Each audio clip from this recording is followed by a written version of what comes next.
Hello everyone, it's me, Banoffee Pie, here again.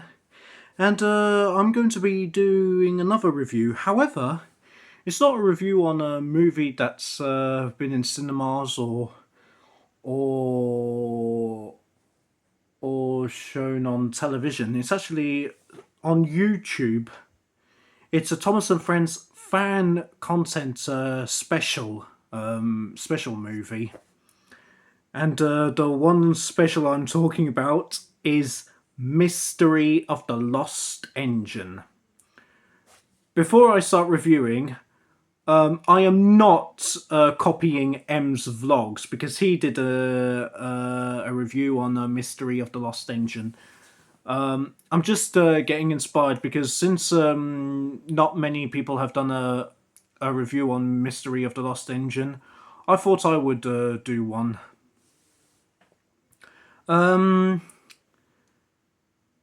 Mystery of the Lost Engine is a Thomas and Friends fan content special made by Thomas Lawrence. Shout out to him.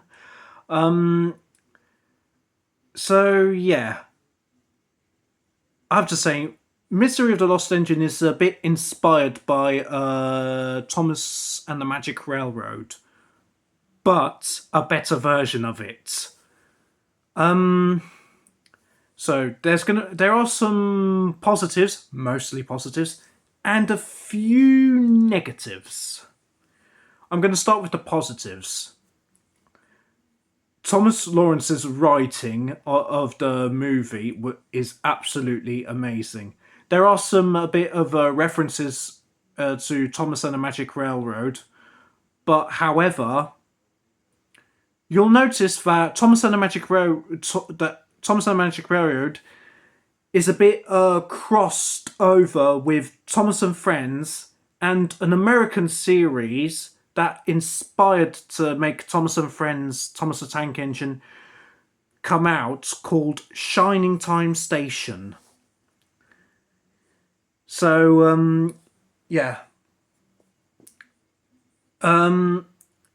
However, it didn't get a good review of it because it felt a bit too plot plot divided. That's what I was trying to say. I do have to, and there are some Thomas fans that don't like Thomas and the Magic Railroad because of it. I do have to agree that Thomas and the Magic Railroad isn't the best movie. For Mystery of the Lost Engine, they did a bit of a better version because instead of being plot divided, and having Shining Time Station be in it, they had a difference between the two sets.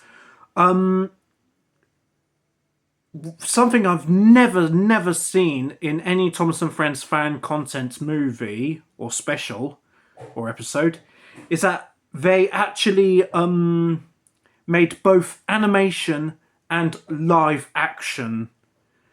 I don't know which Heritage Railway it was filmed at, but Thomas Lawrence filmed with Train Simulator 22,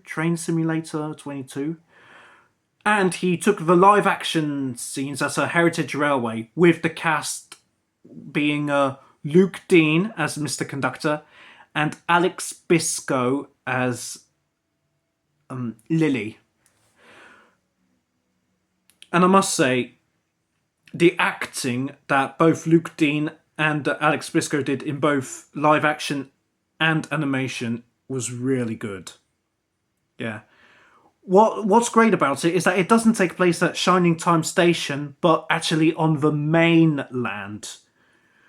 This is something that would have been better for Thomas and the Magic Railroad if it was not crossed over with Shining Time Station.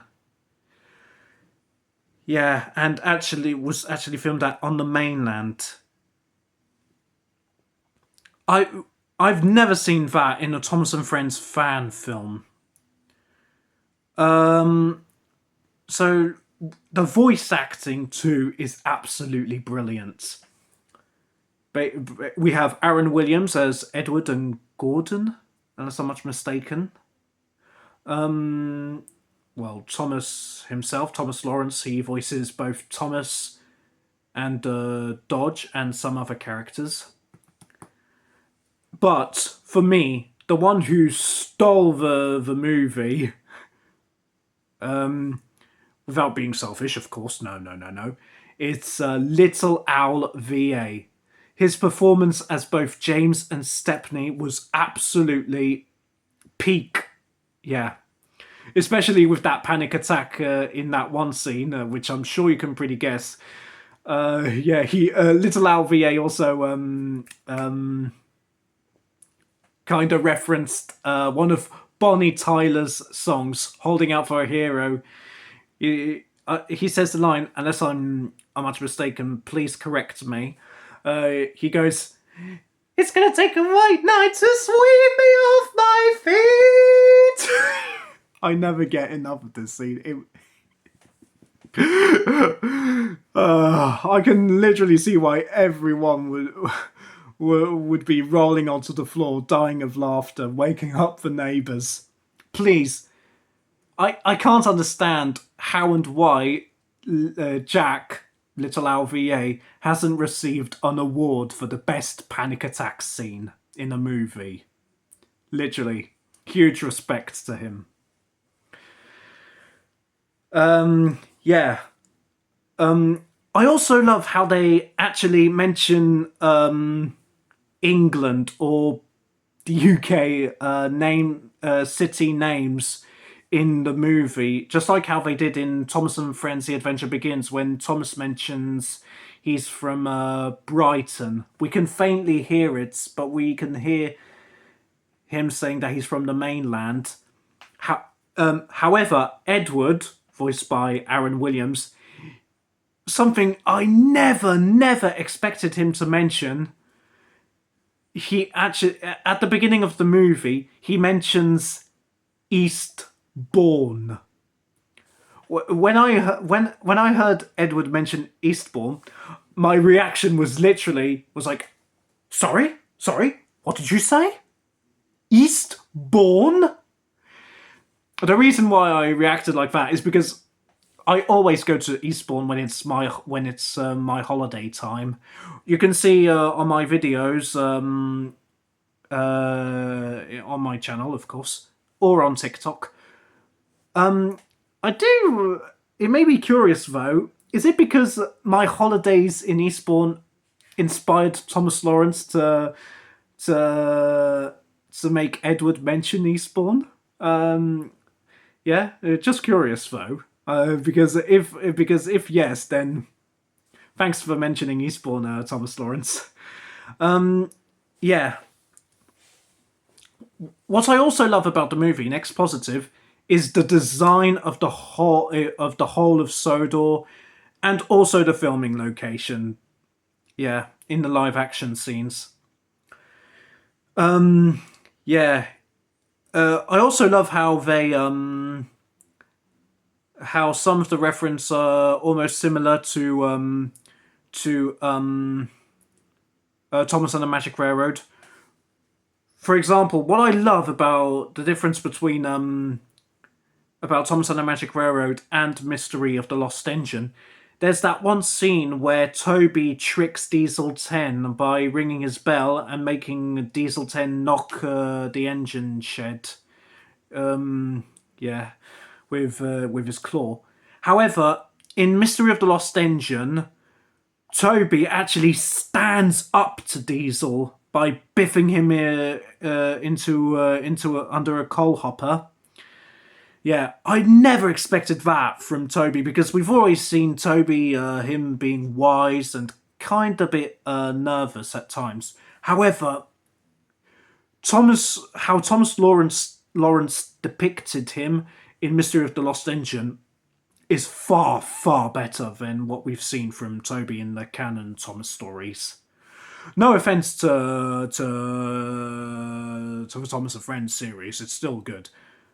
But in Mystery of the Lost Engine, it was wowing to see. I've already mentioned it in the comments of Mystery of the Lost Engine. But yeah. There's also I'm trying to think. Oh yeah, in that scene where Diesel 10 threatens to drop Mr. Conductor from the viaduct, in Thomas and Magic Railroad, he cuts the tubes of Diesel 10 and his claw, making Diesel 10 throw him over the sky, landing at the windmill. It's a bit similar in Mystery of the Lost Engine. However, Mr. Conductor didn't cut the tubes. He actually used sneezing powder to Diesel 10 and making Diesel 10, of course, throw him to the windmill again. No, not again, since it's different. But yeah, this is also a nice different plot. What's also great is that some of the characters that we haven't seen in Thomas and the Magic Railroad actually have more roles than what we've seen. Mostly Edward, Duck, Stepney, and Rusty. This is something I really, really loved. More than Thomas and the Magic Railroad. I think I'm done with the positives. Now let's move on to the 2 negatives. There's only one negative that's not really a negative, but more of a niptick. It's during the live action scenes, and it's not the location or the acting or the actors themselves. It's mostly the colour of while it was filmed with the camera. The effect and the way it was coloured around. It made it look really, really depressing. It was a bit too. It made it look like the world was fading to a horrible world. I know it was probably the only camera that was the best to film the live action scenes, but still, yeah, it makes the real world look sad. No offense, it doesn't stop from the acting itself being brilliant or the filming location. Okay, and for the negative that's really negative is something that I have to agree with M's vlogs, and that is the Fat Controller. The Fat Controller, Sir Topham Hatt, was absolutely unlikable.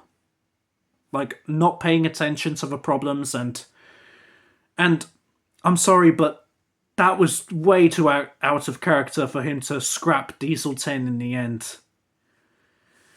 It would have been better if Diesel 10 got his claw taken away and just him being sent away. Yeah. Instead he just scrapped him. Fair enough if he was too much of a villain, but it was way too out of character for the Fat Controller. Yeah. Anyway, so what are my honest thoughts on Mystery of the Lost Engine? My honest thoughts is that it's far, far better from Thomas and the Magic Railroad. Thomas Lawrence, if you're watching this, well done. You must be proud of yourself with how hard you worked on this movie. Respect to you. And well done to everyone involved in the movie and project. Yeah. I hope your dream comes true, Thomas Lawrence. Whatever dream you have, I hope it becomes true.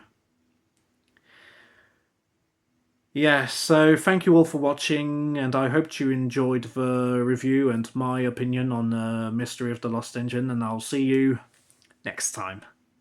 Goodbye.